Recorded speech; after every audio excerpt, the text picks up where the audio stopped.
Olá, turma! Hoje nós vamos retomar a nossa conversa sobre o artigo de opinião e o estudo desse gênero textual.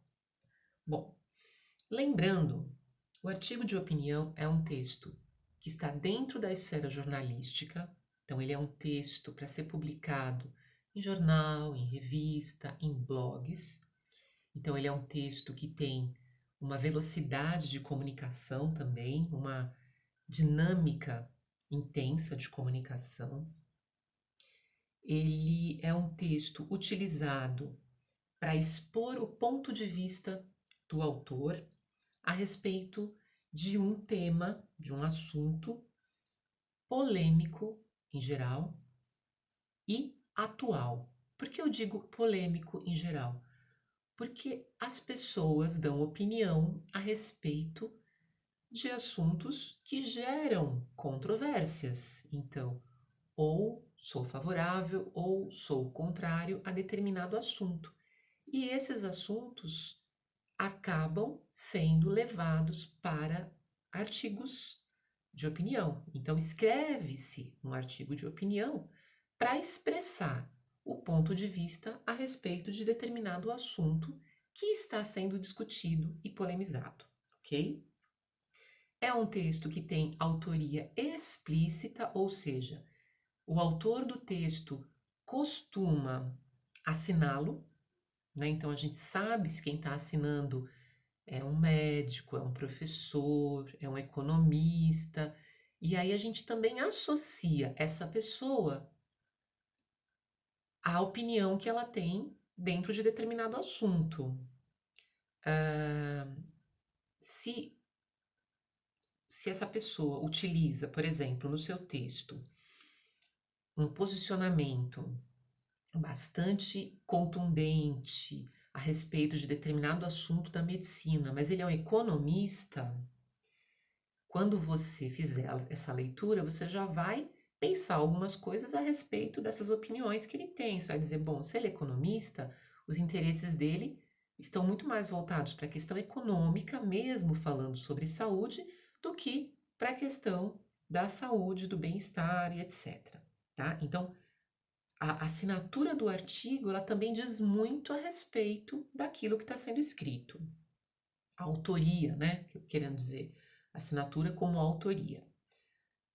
Uma outra coisa importante é que o artigo de opinião, ele pode ser escrito em primeira ou em terceira pessoa. Quando em primeira pessoa, ele traz uma marca maior, uma presença maior do autor.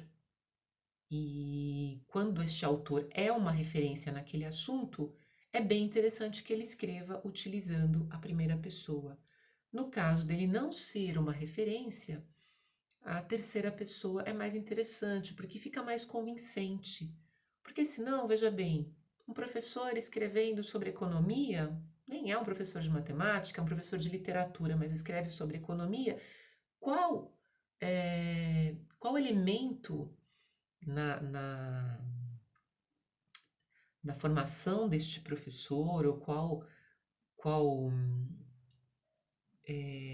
característica desse professor vai fazer com que a gente valide essas opiniões que ele está trazendo no campo da economia, né?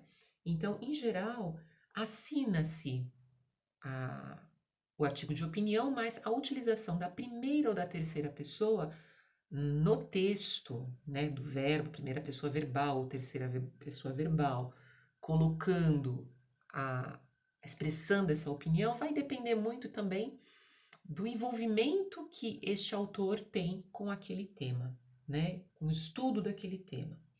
Uma outra questão importante que a gente tem que lembrar é que este texto, por ser um texto de ampla divulgação, né, de ampla circulação, jornais, revistas, internet, etc., ele costuma ser um texto objetivo e simples, que utiliza uma linguagem fácil, de fácil entendimento, né? Então, é um texto para ser acessível. E essa acessibilidade traz um texto com uma linguagem um pouco mais simples e com uma certa objetividade naquilo que vai expressar.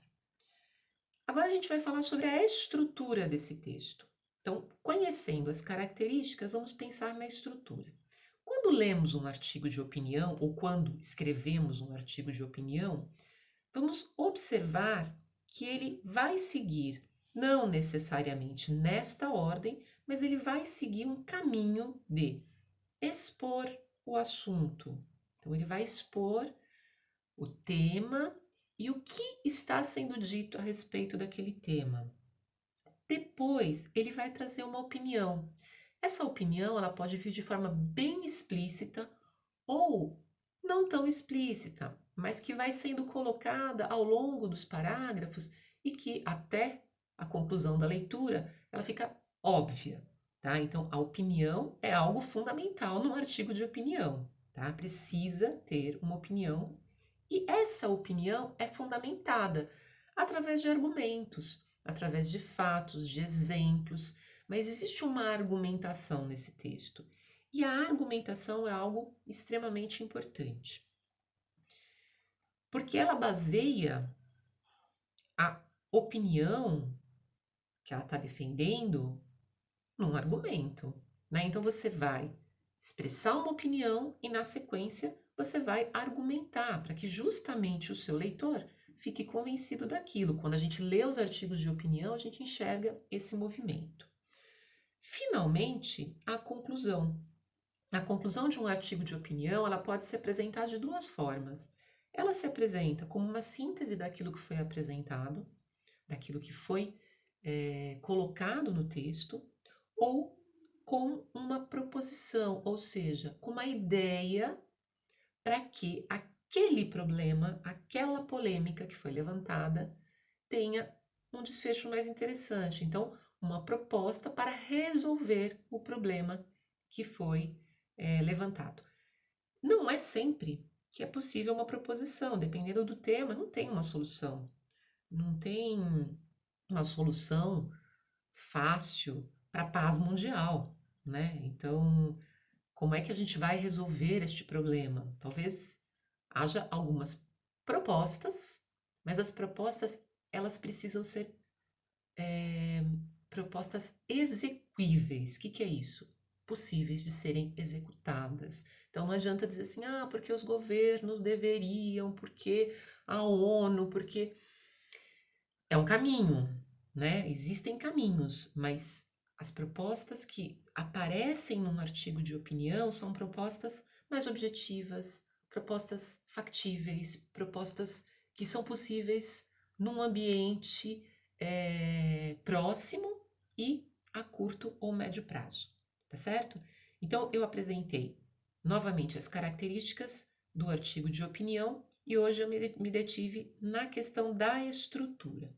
Essa estrutura habilita você tanto a produzir o seu texto quanto a analisar os artigos de opinião que você lê, tá certo? Então, é isso por hoje. Um beijo e até a próxima aula.